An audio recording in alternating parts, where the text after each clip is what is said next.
Yo, what's up mga kayo Cubs? Isang magandang araw po muli sa inyong lahat mga bayang kararis natin dyan. At syempre nagbabalik po muli ang inyong lingkod, Master Lekim.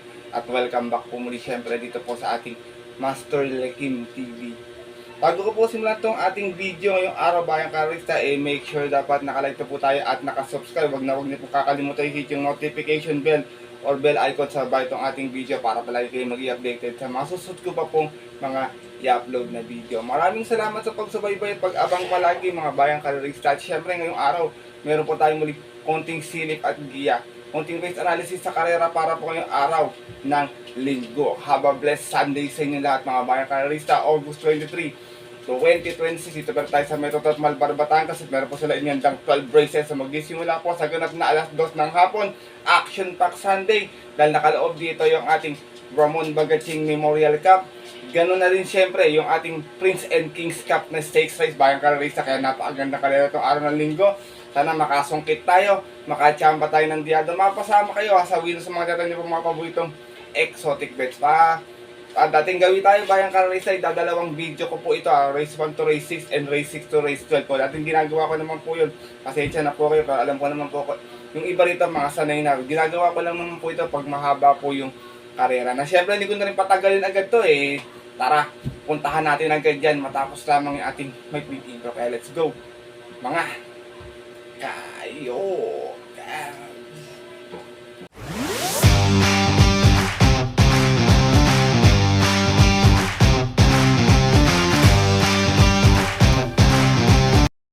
At gaya nga po ng nabanggit ko kayo na sa ating intro, meron tayong 12 races na lalargan ngayong araw po ng linggo. Meron tayong dalawang winner take all, tatlong pick 6, pick 5, at isang pick 4 event. Distansya natin, merong milya, may 1400 meters. Maganda yung ating lineup bayang karisa, walang tulak kabigin Kaya dapat supportahan nyo at kampihan nyo yung mga kabayan na pupusuan yung dihado. Maliban sa mga giyang ibibigay ko, hindi naman gano tingin ko kami mga lumusot na matitinding dihado ngayong araw na to. So nyo, pag itong racing festival, madalas nagkakadihadoan talaga. Kaya yung paalala sa inyo, makibalita na rin at sumipat ng maigi. Ito, simulan ko na lang kasi siyempre wala na pong patumpik-tumpik pa.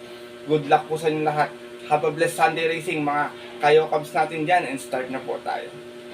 Race number 1, start na ating first pick 5, Mr. Hermes Guerra Trophy Race. Special race to, meron tayong 7 rounds na maglaban-laban, distansya 1400 meters to, magandang kalera to. Nakikita ko matulin dito, Parisian Light, Tabi Cat, Angelic Boom, yan ang ating ko mga pwede maghagaran sa unan, magkaroon ng early speed battle. Kaya dito ako, ito mga mag-aabang lang. First choice ko, numero 7, na-beat din last time to Sabawani, narerenda ni Christian Pilapil. Kung meron tong 1-11 last time, 1200, na segunda ito, malis ng 4-3 out of 8 rounds sa laban-laban. Sa 42-56 na grupo at yun po ng August 7, tinalo po siya doon ng dihadong si Sing An Yusong. Same rider na rin, Christian Pilapil para sa ating numero 7, si Sabawani. Second choice ko to, gamay na gamay ni Alvin to, madalas napapanalo ni Alvin to Binalik ko sa kanya renda. Numero 2, High Intensity, narerenda ni John Alvin Guse. Huling takbo naman to huling panalo nito PJC, 1200 din, may 112 flat, umalis ng 2-3 out of 8 runs sa laban-laban. Rating base 42-56 at yun po ng June 15, tinalo niya po doon yung matuling si Winter on Fire.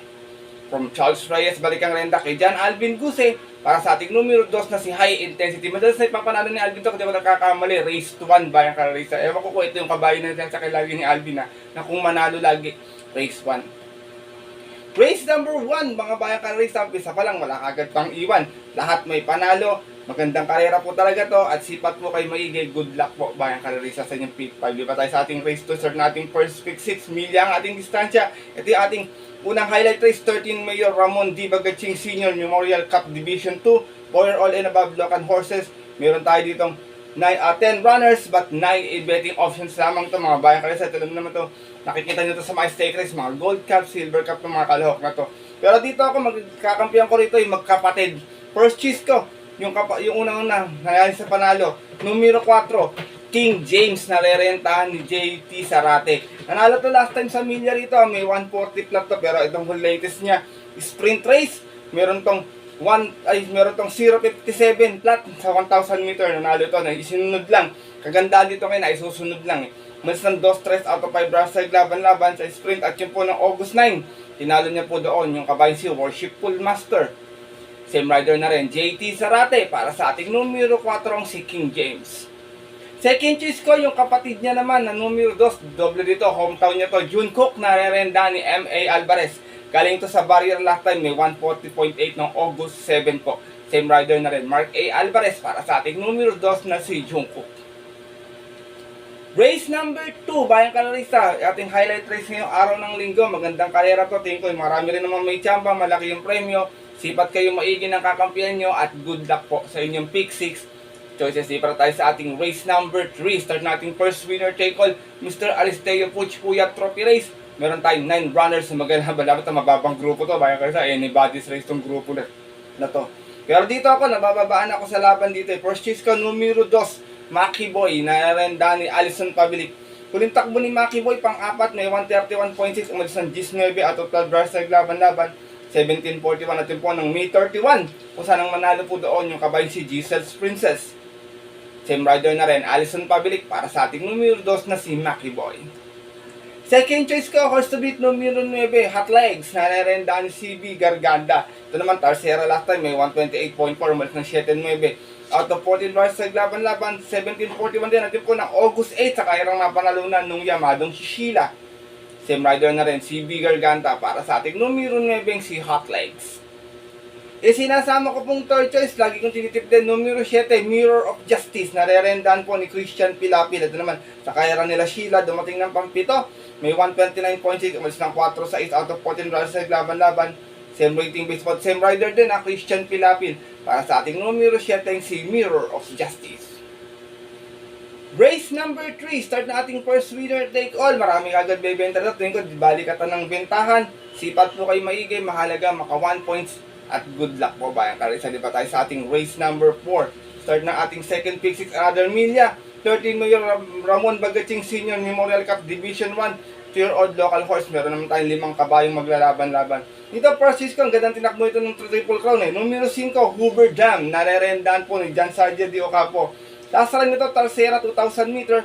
May 206.6 sa PJC. Dumating ng Tarsera, umalis ng 2-1 out of 9 runs sa laban-laban. Natin po ng July 19, kung saan ang domina roon yung kabayan si Bermuda Triangle. From JT Zarate sa Imang Merenda, JR de Ocampo para sa ating numero 5, si Hoover Dam. Second choice ko yung nanalo din ng araw na yun, numero 4, California Queen, narerenda ni John Alvin Cruz. Ito naman, may 204.6 sa PJC rin. Malis ng 3-1 out of 10 runs sa laban-laban sa isang tier-old locally bred ng July 19 din. Tinalo naman po niya doon yung dihadong si Imagination. Same rider na rin, John Alvin Guse para sa ating numero 4, si California Queen. Race number 4, Bayang Kalorista, tingin ko na lang medyo kalaban nila rito, Ready Outlaw, tsaka Little Bitty Boy. Yung Little Bitty Boy, matulis yung remate niyan, tsaka galing po sa panalo yan. Ito, 5 lang yung kalahok, pero lahat din po may panalo. At good luck po, Bayang Kalorista. Dito pa tayo sa ating race 5, start na ating second pick 6, Vice Gov, Sandy Javier, Congressman Lolita Javier Trophy Race. Meron tayong 9 runners na maglalaban-laban. Dito, Bayang Kalorista, long shot of the day ko, numero 9, Crolisa, another John Sargent de Ocampo. Yung si Crolisa, Tarsera yung huling takbo, may 125.2, umalis ng Gis out of 13 runs sa laban-laban. Rating base 42.56 at yun po na August 9 sa kairang napanalunan ng kabayan si High Octane. Same rider na rin, John Sargent de Ocampo para sa ating numero 9, si Crolisa. Long shot of the day ko to. Second choice ko, numero 3, River Rose, narerendaan po ni PM Cabalejo. Ito naman, nasigunda noon, may 125.8. Umalis ng 6 stress out of 13 runs sa laban-laban. Rating base 42.56 at yun po ng July 26. Tinalo po sila doon nung nayamadong si Worshipful Master. Same rider na rin, PM Cabalejo para sa ating numero 3 na si River Rose. Sinasama kong touches to, di kalabit kasi ito, pero pagpalaban to, malaki panalo nito dito. Numero 5, Tadeus, narerenda ni Jomel Lazaro. Nanalo to dito noon, may 125.4, umalis ng 4-2 out of 12 runs sa laban-laban. Same rating base din natin po ng July 8 naman. Tinalo niya po doon yung nayamadong si Great Barrier Reef. Same rider na rin, regular jockey Jomel Lazaro para sa ating numero 5, si Tadeus. Race number 5, mga Bayang Kalorista, sipat kayo maigay, marami pang mga may chamba dyan, mahirap na grupo, may mga important din naman mga kasali dyan, at good luck po sa inyong second Pick 6 pa tayo sa ating race number 6. Start nating second winner take all, Lager Milla. Ito isa sa mga highlight race natin ngayong araw ng linggo. Ang 2026 second leg Prince Cup, 3 all imported local. Ito yung 3 all imported horse, local median, pero lahat po ito 4 imported. Meron tayong 5 kalawak na maglalaban-laban. Dito bayan kayo sa basa ko, baka si top player ang magdala ng marcha rito. Nakita nyo naman yung tinakbo ito last time, napakainam din sa unahan. Baka siya magbigay ng pacing sa karera at saka Milla. Kaya dito ako lalagay, first chase ko, numero 5. Windmill of Summer, narerenda ni PM Cabalejo. Ito, bumigla ito nakaraan, ang lalakas ng tinalo nito eh. Meron itong 138 flat sa milya, nanalo ito, malas ng 9-8 out of 13 rounds sa laban-laban. Sa rating base 57-70 at yung po ng August 9, tinalo niya po doon, yung kabayan sila Generative. Same rider na rin, PM Cabalejo, para sa ating numero 5, si Windmill of Summer.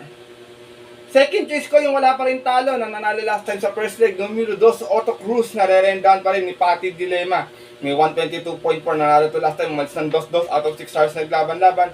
Sa Prince Cup first leg, at yun po ng July 26, tinalo niya po doon yung nagkambyo hinete ngayong si Student Regent. Same rider na rin, Patty Dilema, para sa ating numero 2 na si Otto Cruz.